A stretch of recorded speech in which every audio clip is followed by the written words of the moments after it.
All right, so we are talking about something that has a lot of people fired up. CTV News is reporting for the first time in history, one school board, this is in Sault Ste. Marie, will hire you to be a teacher even if you are not a teacher. So the question is, how comfortable are you with your kids being taught by an unqualified community member?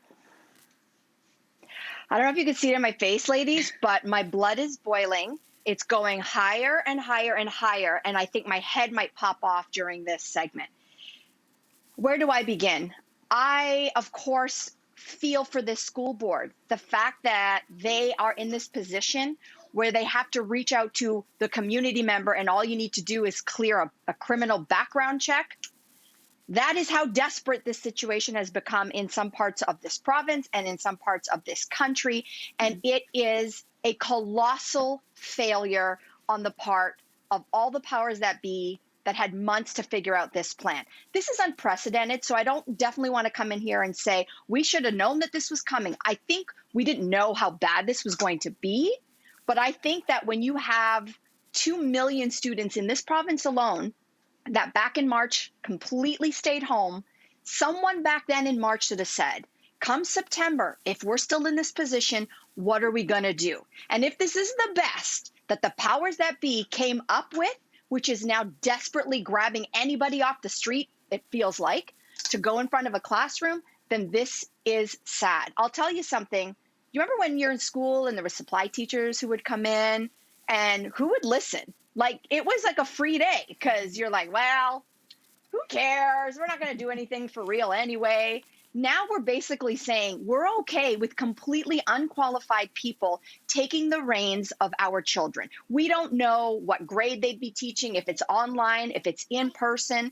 And this is the bottom line. We either value teachers and their training or we don't. And I'm placing all of this blame squarely on the provincial government for their colossal failure in coming up with a plan that not only gets our kids in school and gets them in safely, but without kids in school and without a plan, I, as a parent, and any parents out there working, are stuck.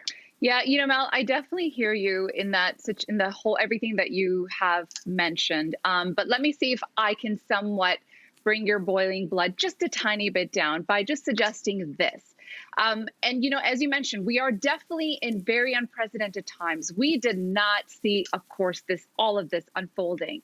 But as of now, my daughter, who does go to school, she is there for about 6 hours. Every 45 minutes, they go outside for a 15-minute break so they can have a little break from wearing their masks all day. So, trying to assemble a class together, I can say within that hour, it takes probably a good half an hour to even just get them out and get them back in the classroom. So, do the math. They're getting possibly about 2 hours of learning.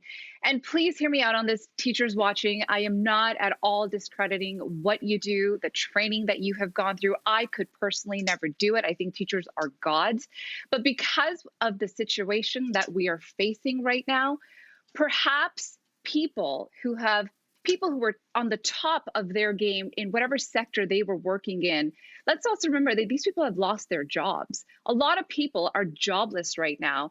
And sure, they're not qualified to be teachers, but if they can take on, let's look at it more of a daycare role, and they can carry out perhaps an hour and a half of the curriculum and teaching these kids, I personally don't know if that is such a bad idea. Because oh my God, I'm dying inside. I know, but listen, here's the thing, because my kid right now, I'm not so concerned about her learning. She's doing math at home. She's doing her reading and English at home. But it's the social aspect of it. It's her mental health aspect of it. And if these teachers, and that is because that's what my kid needs. Every kid is different, but that's what my kid needs. And if she can get out of the house and be amongst her peers and be mentally healthy, and perhaps be in someone's supervision who has had that background checked, I don't know if I'm 100% opposed to that. And again, that's just my opinion. And again, I'm not discrediting the teachers on this at all, because I know what they do is incredible. But I just don't know if this is such a bad idea, because we are. Let's face it, you said it, we're desperate. We're desperate right now. We're desperate, but guys, I'm sorry to jump in here, but from the very beginning, here's the bottom line, guys. I've said it on the show once, and I will say it again. We were told from the beginning in this province that our bubbles are 10. We blew up the bubble system the second that we let kids go back to school in classes that were more than 10, and in some cases up to 32. So in my mind, I would be fine with my kid going to school, and I would be fine, obviously, with a qualified teacher in front of the class.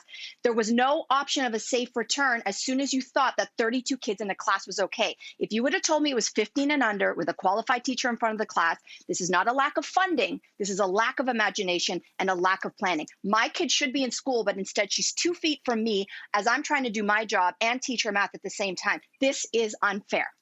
Yeah, and a lot of parents feel exactly the way you feel, Mel. I think, Sonia, you were trying to bring her blood boiling down. I don't think that actually happened. You fired it up even more. I did and the a lot of opposite. people are Darn fired it. up about this topic for good reason. I think that, I'm sort of in the middle of where you both are. I agree. My sister's a high school teacher. I have a lot of friends who are teachers. I'm not a parent, so I'm speaking from that perspective. But I will say that obviously we all understand how hard teachers' jobs are. We value our teachers. Putting just anybody in there who's not qualified doesn't sit well with me. But I do think that at the end of the day, you have to understand they are not coming up with the lesson. They are not, implementing the curriculum. This is already done for them. They are there, essentially, the work is in front of them, and their job is to put it before the kids. Whether this is in person or online, I think that makes a difference. I think age makes a difference here as well. But just keep in mind that if we are in a situation where they have exhausted all measures, so they've already looked at all of the contract teachers, they're not able to be able to help. They've looked at all the teachers that I talk to who are still looking for jobs, so they don't know why these boards aren't calling on them. If they've done all of that and this is the last measure, I would rather have somebody there with my children than them doing independent learning. To me, that's not a better option. Yeah, I mean, I think it's just incredibly complicated. Excuse me. We've never been in this situation before. So, as much as I do want to rail against some of the provincial stuff, like my son doesn't actually have access to his online stuff yet. It's nearly October. Like I could rage about that, but he's 7.